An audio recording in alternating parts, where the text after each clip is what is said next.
Toi aussi, tu es souvent en arrêt maladie et tu te culpabilises à fond face à ton employeur, tes collègues, ta famille. Tu n'arrives plus à gérer ton travail à cause de ta ou tes maladies. Viens et écoute ça jusqu'au bout. 65% des femmes touchées par l'endométriose et l'adénomiose reconnaissent avoir un impact négatif de leur maladie dans leur travail. En effet, combien d'entre nous avons au moins été une fois, voire plusieurs fois en arrêt maladie pour forte douleur, fatigue extrême ou intervention chirurgicale à cause de notre ou nos maladies chroniques? Dis-moi, toi, en commentaire.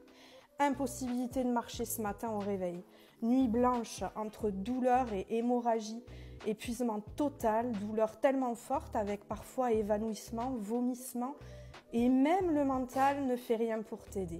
Tant et si bien que bien souvent on se culpabilise de nos blessures vis-à-vis de nos employeurs, parfois même de nos collègues de travail.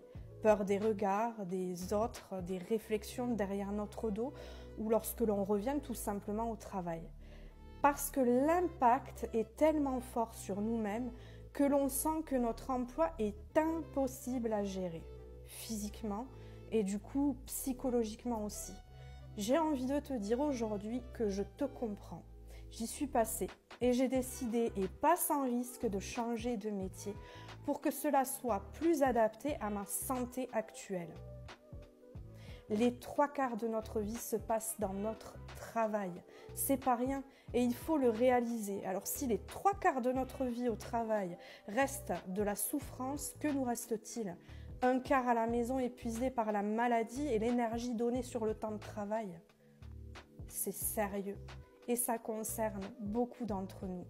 La médecine de travail peut être sollicitée par notre propre initiative sans passer obligatoirement par son employeur. Et ils sont là en général pour nous aider et peut-être demander à l'employeur tout simplement d'adapter notre poste à notre santé.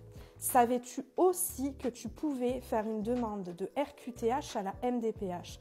Après, cette demande doit être bien sûr étudiée par la MDPH qui donnera ou non son accord, mais cela pourrait te permettre déjà de pouvoir te poser un petit peu, d'avoir un emploi adapté et de donner des moyens financiers à ton employeur pour adapter ton poste.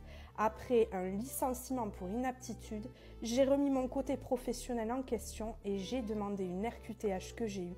Et me voilà donc aujourd'hui sophrologue, parce que l'endométriose et l'adénomiose, c'est notre combat. Je te dis à très vite.